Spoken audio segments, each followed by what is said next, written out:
Welcome to Cozy Coven Chats with Jenny C. Bell, where we explore the journey of the witch.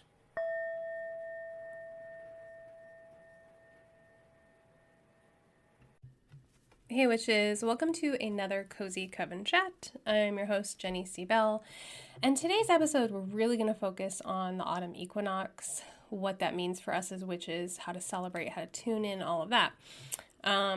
Because we like to talk about the energies first. That's going to be the focus of this episode more than anything. So we're going to talk a little bit about the other energies that are going on because a lot's going on. So today is the eclipse in Virgo, which we talked about last episode. And this is the closing of eclipse season, the closing of the portal or threshold. And so by this point, hopefully you have kind of figured out what has been your story or theme of the eclipse, because we talked about it last week. And you may still feel eclipse energy for this entire week. Astrologers will say sometimes up to like 7 days to process major astrological events, which is always talk about like if you're going to celebrate a new moon, you can celebrate it 3 days before, 3 days after. Same with the full moon. So 7 days total before and after. So if like today goes by and you're like, I don't really know what this is about for me, it might come to you later this week. So just trust that it'll come to you. As we talked about last week, it's in Virgo, and Virgo season pretty much ends today. So it's very interesting. It's like, I think of new moon a lot of times as like fresh start energy, but the season's ending and this is the last of the eclipse. Because, not every ending is a beginning, every beginning is an end. So, it's just two sides of the same coin. And so today may not feel like typical new moon energy. Personally, new moons can go either way, right? Like they can be the end of the cycle or celebrated as a dark moon, or they can be seen as a new fresh start. Now, what we talked about with eclipses, like it's just not a regular new moon. So we talked about how it's not a regular full moon when there's an eclipse. It's the same for this new moon. So, I may not actually do much of anything today. It's going to be probably a good tarot reading to see if lessons have been learned and what's energy still hanging around. Other than that, I just feel like I might journal and rest. I'm not feeling fresh start. This is not manifesting new moon energy. This is like coming to the end of a season. We're coming to the end of summer. We're coming to the end of Virgo season, and we're coming to the end of the eclipse season. Like it's a lot of ending energy. So it might be a good day if you're going to do anything to release the lessons learned. Could be to release the lessons learned of summer, to show gratitude for whatever happened for you for summer. I think the key theme would be release. So if you're going to do any kind of magic, do any kind of ritual or spell, release. It's time to release.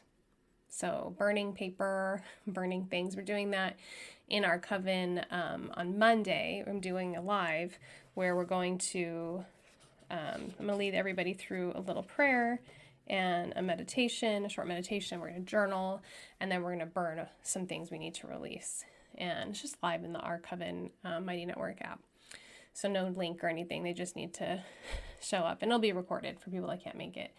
Alternatively, if you want to do something similar, but you don't like to have fire, you don't really vibe with that, you can write what you need to write in pen and then rip it up and put it in a bowl of water. Because same kind of idea, right? And then throw that the wet paper away. Totally up to you. So yeah, release. I really think it's what needs to be done at this time. All right, let's get our tarot card for the week.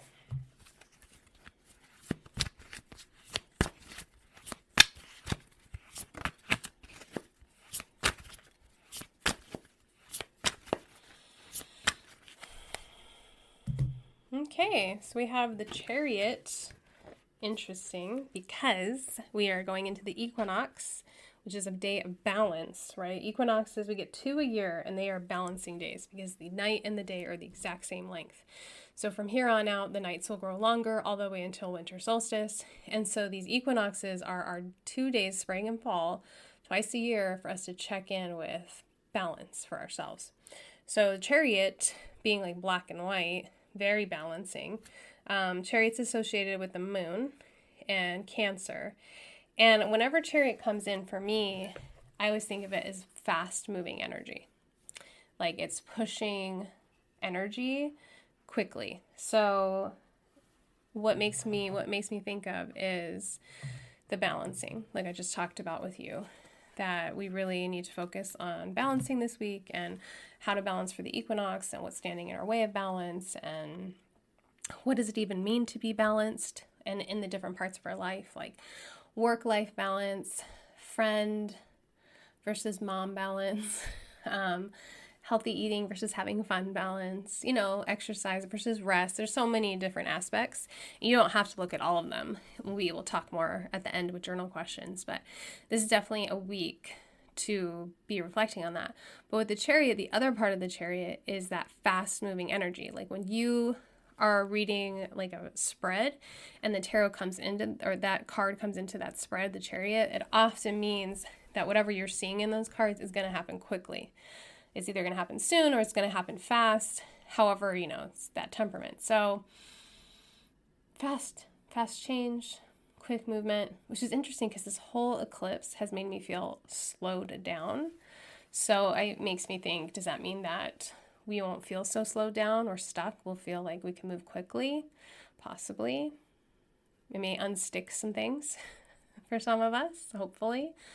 So you can reflect on that.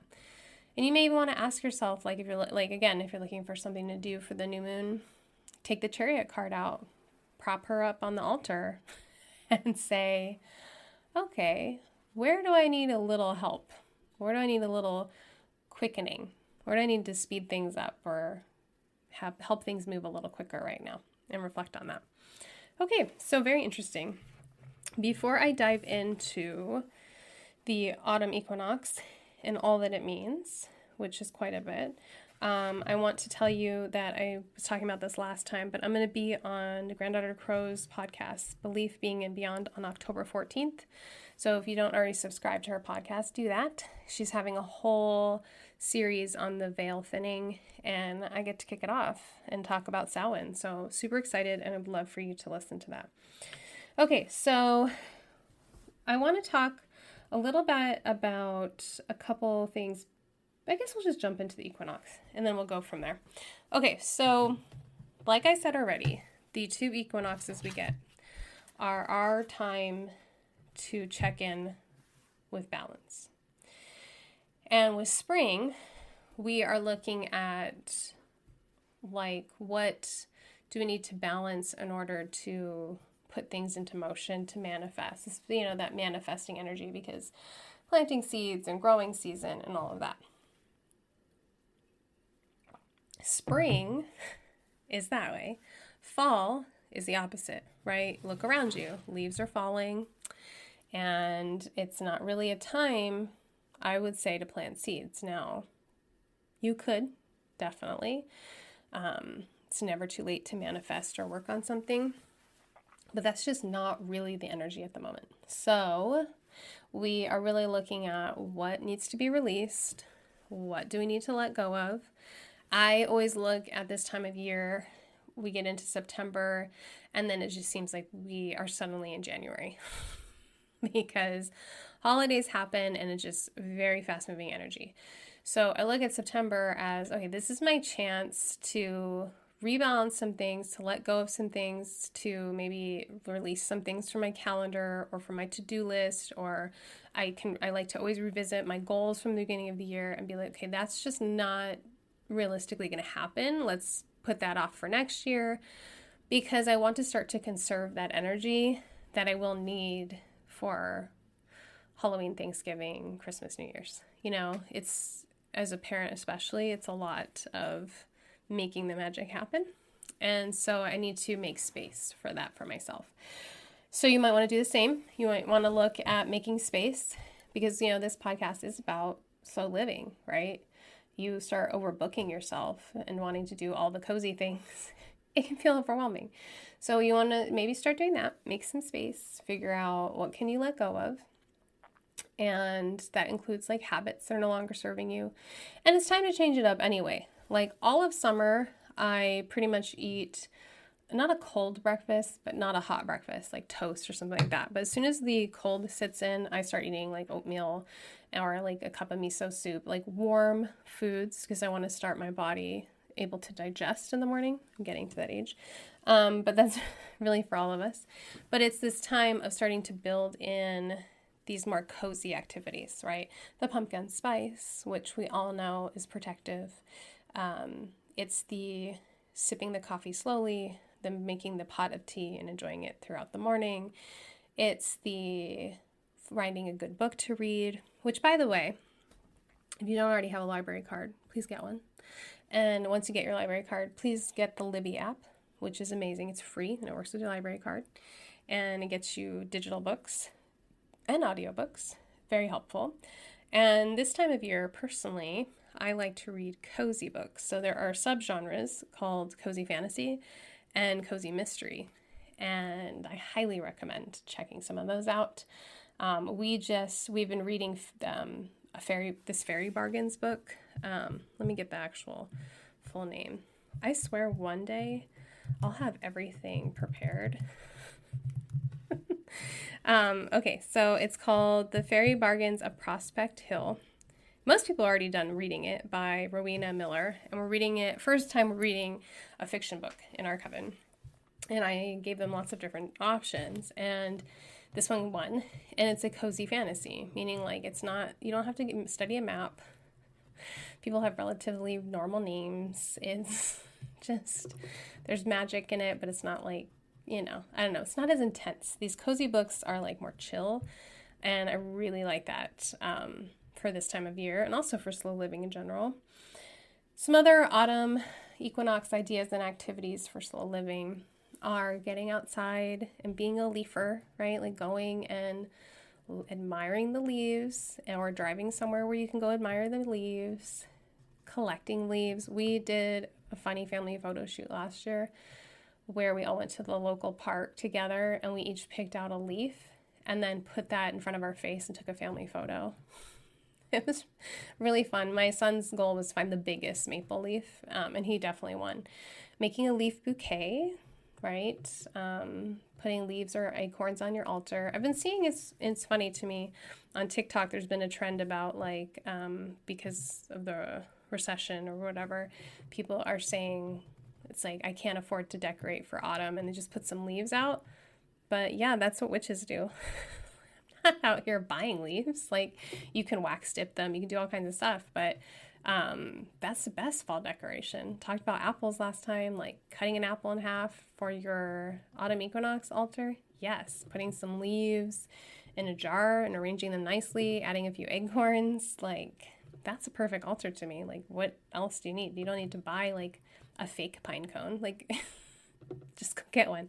So anyway, doing those kinds of things, lighting candles, right? Like we're going to start getting where it's darker earlier. So if you don't like fire, get the little battery ones. But I just found I've had forever on my thrift wish list. Yes, I do have a thrift wish list. It keeps me honest because I'll go to the thrift store and be like, oh, I really like this, but it's not on the dream list.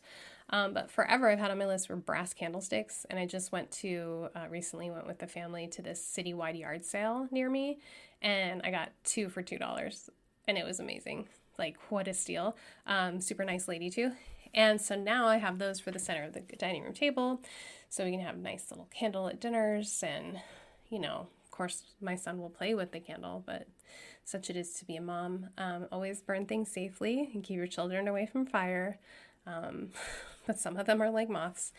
And so, yeah, having the candles coming out, the warm drinks, the cozy blankets, and slow living too.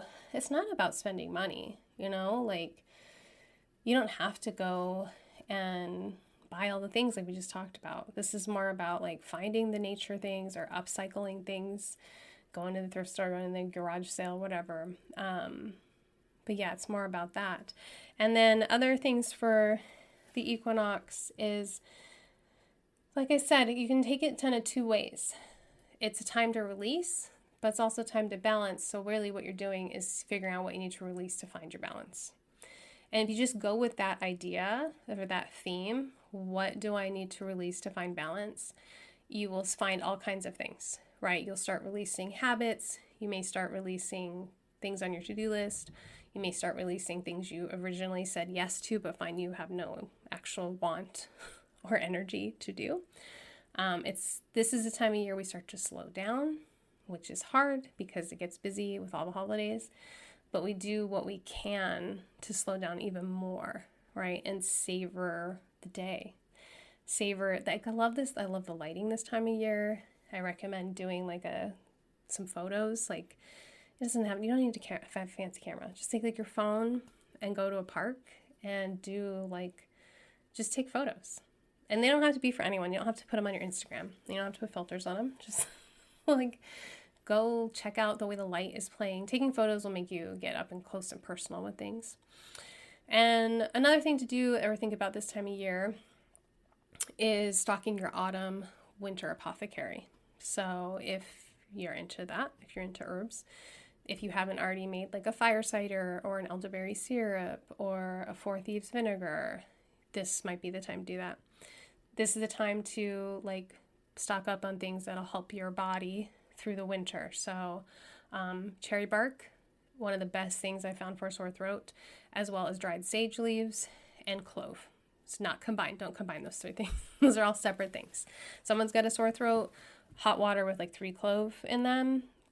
Always cover your herbal tea so they steep better, and that really numbs and feels good. Sage does the same thing. You can make sage honey, you can make garlic honey, which is one of my favorite things.